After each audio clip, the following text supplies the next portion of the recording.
ഞങ്ങള് മര്യാദയ്ക്ക് വണ്ടി ഓടിച്ചു വരുമായിരുന്നു. മുത്തശ്ശന്റെ സ്വർണ്ണ ചാമരങ്ങൾ ആ സോങ് കാറിൽ പ്ലേ ചെയ്തിട്ടുണ്ടായിരുന്നു. അത് ജോ വിട്ടുപോയി. ജോ അത് പറയാൻ വിട്ടുപോയത് കൊണ്ട്. ജ്യോതിക സംസാരിക്കുമ്പോൾ നീ ഇടയ്ക്ക് കയറണ്ട.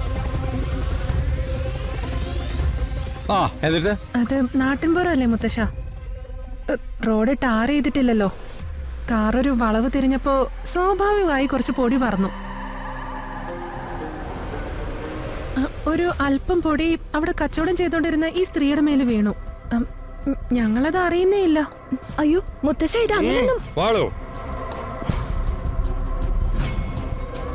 പിന്നെന്ത് സംഭവിച്ചു? പൊടി തെറിച്ച കാര്യം ഞങ്ങൾ അറിയുന്നില്ലല്ലോ. ഞങ്ങൾ വണ്ടി മുന്നോട്ടെടുത്ത് കുറച്ച് ദൂരം ചെന്നപ്പോ ഈ മാളവും കുറെ റൗഡികളും ചേർന്ന് ഞങ്ങളുടെ വണ്ടി തടഞ്ഞു.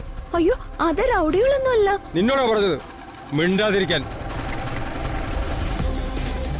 ഞങ്ങൾ അവരോട് കെഞ്ചി പറഞ്ഞു, പൊടി തെറിച്ച കാര്യം ഞങ്ങൾ അറിഞ്ഞില്ല, അതുകൊണ്ട് സംഭവിച്ചതാ, ക്ഷമിക്കുമെന്നൊക്കെ. എവിടെ കേക്കാൻ? ദേ ഈ മാള് വന്ന് വണ്ടിയുടെ കാറ്റ് ഒഴിച്ചു വിട്ടു. ഞങ്ങള് പുത്തമ്പൊരിക്കൽ തറവാട്ടിലോട്ട് വിവാഹം കൂടാൻ വന്നവരാണെന്നും ആദിയുടെ ഫ്രണ്ട്സ് ആണെന്നും മുത്തശ്ശന്റെ വലിയ ഫാനാണെന്നും ഒക്കെ പറഞ്ഞു നോക്കി.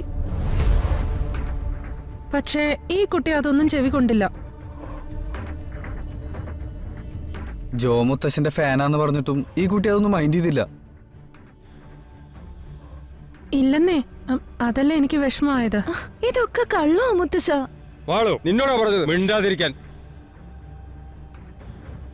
ഈ ഗ്രാമത്തിലുള്ള മനുഷ്യരെ കുറിച്ച് ആദി മുൻപ് പറഞ്ഞിട്ടുള്ളത് അവര് നന്മയുള്ളവരും ഹൃദയവിശാലതയുള്ളവരും സത്യസന്ധതയുള്ളവരും ഒക്കെ ആണെന്നാ.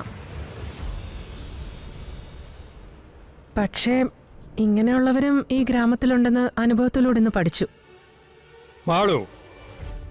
ഈ ഗ്രാമം അതിഥികളെ ആതിഥ്യ മര്യാദയോടുകൂടിയാണ് സ്വീകരിക്കുന്നത്. അതാണ് ഈ ഗ്രാമത്തിന്റെ ചരിത്രം.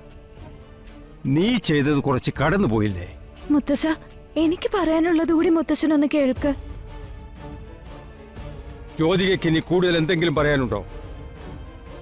ഇല്ല. ശരി, ഇനി മാള് പറഞ്ഞോളൂ. മുത്തശ്ശ, ഈ കുട്ടി പറഞ്ഞത് മുഴുവൻ കള്ളോ. കാറ് പതുക്കെയൊന്നും അല്ല ഓടിച്ചു വന്നത്. എന്തൊരു സ്പീഡിലായിരുന്നു എന്നറിയോ വന്നേ? മുത്തശ്ശ, ഇത് കള്ളോ കാറ്. മാളു സംസാരിക്കുമ്പോൾ മറ്റാരും ഇടയ്ക്ക് കയറി സംസാരിക്കാൻ പാടില്ല. ഞാൻ നേരത്തെ പറഞ്ഞു കേട്ടല്ലോ. ഇനി നീ പറഞ്ഞു. കലങ്ങൾ ഉണ്ടാക്കി ചന്തയിൽ കൊണ്ട് വിൽക്കുന്ന ഈ ശാന്തമ്മ ചേച്ചി ഇല്ലേ, ഈ കുട്ടി സ്പീഡിൽ വണ്ടി ഓടിച്ചു വന്ന് ശാന്തമ്മ ചേച്ചി ഇടിച്ചിട്ടു മുത്തശ്ശ. ഒഴിഞ്ഞു മാറിയതുകൊണ്ട് ഭാഗ്യത്തിന് അവരുടെ ജീവനൊന്നും സംഭവിച്ചില്ല. പക്ഷെ ഈ പാവം ചേച്ചി ഉണ്ടാക്കിയ കലങ്ങളെല്ലാം പൊട്ടിപ്പോയി മുത്തശ്ശ. അയ്യോ മുത്തശ്ശ, അങ്ങനൊരു സംഭവമേ. എന്തൊരു ദ്രോഹം മുത്തശ്ശ ഈ ചേച്ചിയോട് ഇവര് കാണിച്ചത്. എന്നിട്ട് അവരോടൊരു ക്ഷമ പറയാനുള്ള മര്യാദ പോലും കാണിക്കാതെ ഇവര് വണ്ടി എടുത്തിട്ട് പോയി.